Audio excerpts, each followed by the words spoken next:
Assalamualaikum. Jadi video kali ni saya nak terangkan pasal GPT Assistant.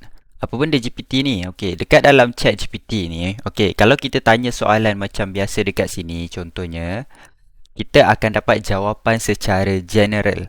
Okey, kita akan dapat jawapan yang general, yang tak structured. Maksudnya kalau kita minta copywriting, dia akan based on apa yang kita prompt dan kita kena prompt berkali-kali untuk dapat kalau kita nak structure yang macam tu, kita kena isikan dalam prompt tu berkali-kali. Tetapi GPT Assistant ni adalah satu tempat yang kita dah boleh setkan macam mana GPT, ataupun kita nak set macam mana cara benda ni berfikir, supaya tiap kali kita minta, dia dah tahu dah apa bentuk output yang dia nak keluarkan. Okey, contohnya kita just bagi few keyword saja. Contohnya macam kita nak minta dia buat copywriting, buatkan untuk produk mata.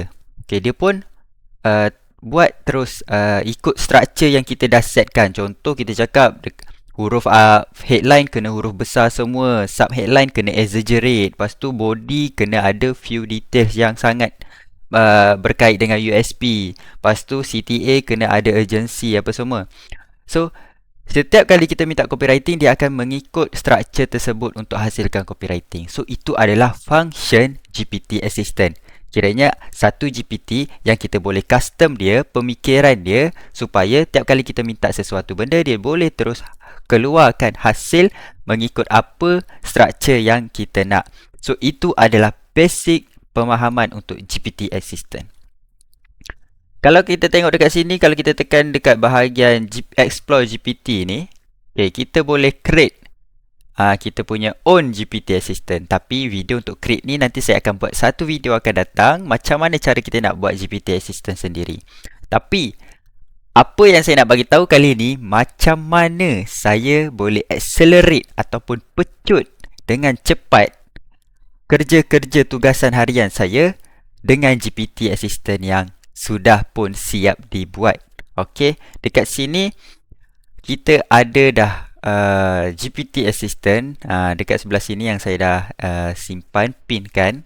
Dan ini adalah GPT Assistant yang saya boleh gunakan untuk kerja-kerja marketing. Okey, kalau kita tengok dekat sini, kita ada Caca, Ella. Ini adalah nama yang kita sendiri letak lah supaya senang. Sebab setiap satu ni ada tugas masing-masing, ada otak masing-masing, ada pemahaman masing-masing, ada structure masing-masing.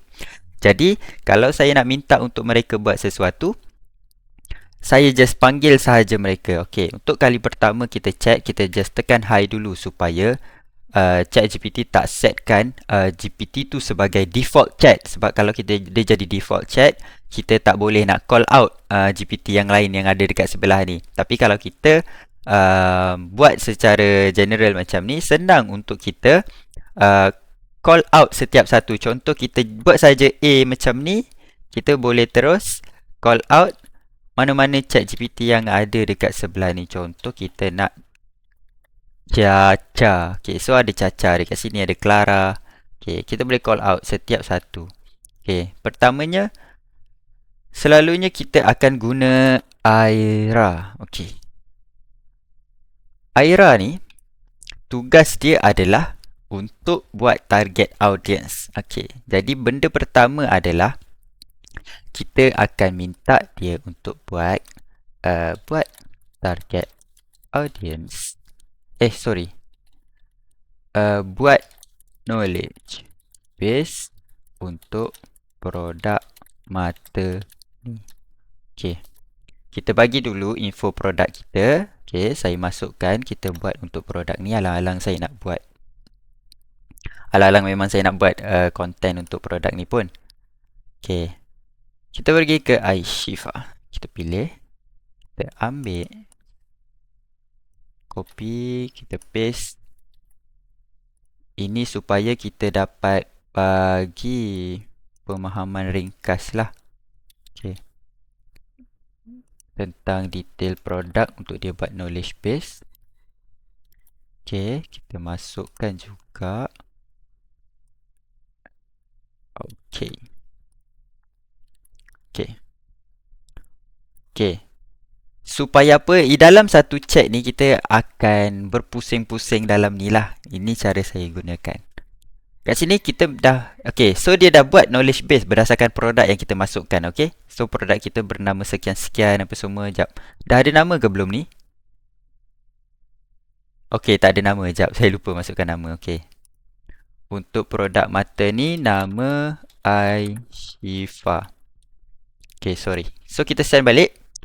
Dia akan keluarkan knowledge base. Knowledge base ni maksudnya pengetahuan asas tentang produk tersebut lah. Okay, so ni ada pengenalan, ciri-ciri utama, fungsi kelebihan, apa semua ni kan. Okay. Okay.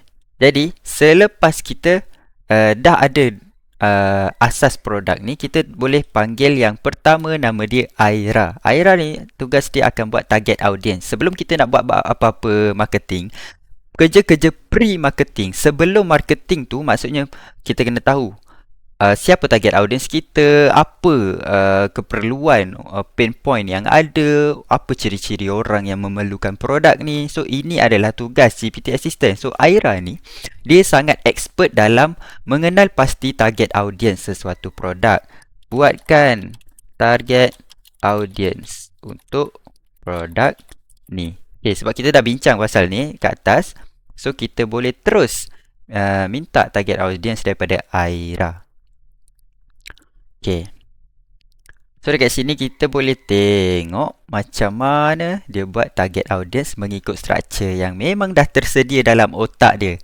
Okay, so siapa yang nak dapatkan GPT Assistant yang lengkap, dekat sini kita ada team pre-marketing, korang boleh buat pre-marketing, korang boleh buat copywriting, korang boleh buat sales page, korang boleh buat juga video dan juga boleh buat sales menggunakan knowledge base yang memang kita dah susun dekat dalam ni. Satu knowledge yang sangat kukuh untuk digunakan oleh mana-mana marketer, founder, any of you yang ada produk. Tak kisahlah ada produk yang macam mana, korang boleh buat juga poster. So dekat sini kita dah ada satu structure yang memang kena dengan target market dekat Malaysia, sesuai dengan psikologi dia, sesuai dengan cara gaya bahasa dia.